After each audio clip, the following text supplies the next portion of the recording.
Ibn Arabi dapat kabar orang yang menuduhnya kafir mati. Ternyata Ibn Arabi punya hizib. Hizibnya kalau dibaca, orang yang nyerang dia mati. Bukan hizib Nasar, bukan. Dia punya hizib sendiri. Tapi siapakah yang pertama kali mentakziahi di karangan ulama? Bukan tetangganya, tapi Ibnu Arabi. Bukan pengikutnya, bukan pengikut orang yang mengkafirkan Ibnu Arabi, tapi Ibnu Arabi yang pertama datang. Semua kaget. Orang yang dikafirkan almarhum apa al-mal'un, belum jelas statusnya. Dia diziarahi, ditakziahi oleh Ibnu Arabi.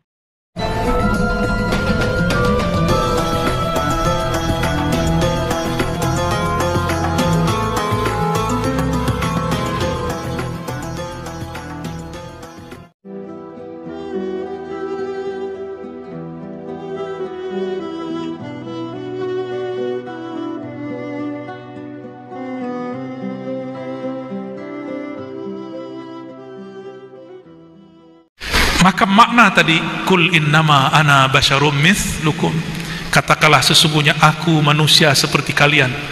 Jika kalian masih tetap mau biasa, janganlah belajar la ilaha illallah. Tapi jika ingin menjadi pewaris Rasulullah, maka belajarlah la ilaha illallah. Awalnya lisan yang membaca, nanti lama-lama kolbu yang baca, nanti lama-lama dibacakan di dalam kolbu, ditalkinkan di dalam kolbu. Bukan dari jin, bukan dari syaitan. Yuha ilayya. Jika ulama pewaris para nabi, nabi diberikan wahyu la ilaha illallah, maka ulama diilhamkan makna la ilaha illallah. Ya. Disitulah Imam Ad-Dusuki mewasiatkan muridnya, jika engkau ingin terbebas dari api neraka, maka bacalah la ilaha illallah sab'ina alfa marrah, 70.000. Disebut dengan zikir ataqah. Apa namanya? Zikir ataqah. Maka saya berharap di antara kita sekali seumur hidup menghatamkan baca la ilaha illallah 70.000. Ya, walaupun sekali seumur hidup. Ya. Imam Ibn Arabi, ketika ada orang yang mengkafirkan dia. Jadi Imam Ibn Arabi ini sufi. Satu kali ada ahli fikih mengatakan, aku bersaksi dan bernazar bahwa Ibn Arabi kafir, dan aku akan kafirkan dia setiap ba'da sholat. Jadi wiridnya sudah ganti. Dia kalau assalamualaikum, assalamualaikum, tidak astagfirullah. Asyhadu anna Ibn Arabi kafir, kafir, kafir. Berapa kali? 7 kali. Yang dia kafirkan wali Allah. Tadi kalimatnya apa? Siapa yang menghina sultan Allah fil ard, orang yang diberikan sultan, baik umara ataupun ulama yang wali, Allah akan hinakan dia di muka bumi.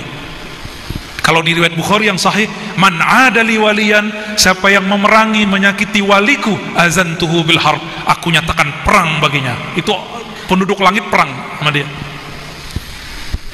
Orang ini belum sampai 7 hari mati sakit jantung, mati mendadak, mata fujatan, mati tiba-tiba.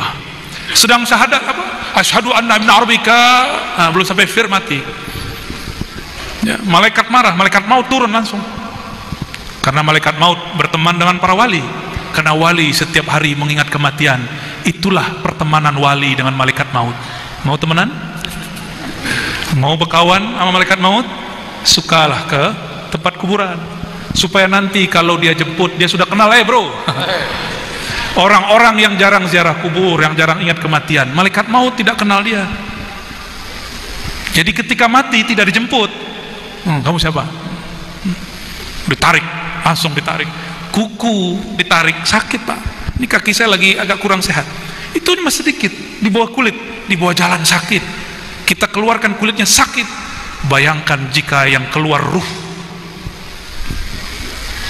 Ini orang lupa sama itu, yang mengkafir-kafirkan Ibn Arabi, bahwa Ibn Arabi setiap hari berteman dengan malaikat maut karena dia ingat mati setiap hari. Dan Ibn Arabi hampir setiap hari ziarah kubur. Nih, siapa yang kolbunya keras, ziarah kubur. Kubur siapa yang paling yang mengena di kolbu? Kubur yang kita kenal. Sebelum ziarah kepada ulama, ziarahlah kepada orang yang dekat, orang tua. Rasakan di situ, pasti nangis atau minimal sedih. baru ziarah ke datuk Kelampayan. Ini ziarah ke datuk dulu, baru ke orang tua, itu terbalik ya. Sebelum ziarah ke ulama, ziarah dulu ke orang tua. Syukur-syukur orang tuanya ulama, dapat 2 derajat ya. Ibn Arabi dapat kabar orang yang menuduhnya kafir mati. Ternyata Ibn Arabi punya hizib. Hizibnya kalau dibaca, orang yang nyerang dia mati. Bukan hizib Nasar, bukan. Dia punya hizib sendiri. Tapi siapakah yang pertama kali mentakziahi di karangan ulama? Bukan tetangganya, tapi Ibnu Arabi. Bukan pengikutnya, bukan pengikut orang yang mengkafirkan Ibnu Arabi, tapi Ibnu Arabi yang pertama datang. Semua kaget. Orang yang dikafirkan almarhum apa almalun, belum jelas statusnya, dia diziarahi, ditakziahi oleh Ibn Arabi. Ibn Arabi datang ba'da maghrib, tidak beranjak sampai jam 4. Apa yang dia baca? Dia putar tasbihnya, afdhalu dzikri la ilaha illallah la ilaha illallah, terus sampai khatam 70.000. Ternyata Ibn Arabi dikasyafkan Allah, orang itu wajahnya hitam. Wajahnya hitam, hancur kayak seperti kena bisul, hancur wajahnya. Tapi setelah dibacakan la ilaha illallah 70.000 kali, kering dan tidak bau. Maka wali-wali Allah tidak pernah dendam ya. Guru-guru mulia kita tidak pernah dendam sama orang yang bencinya. Benci-bencilah.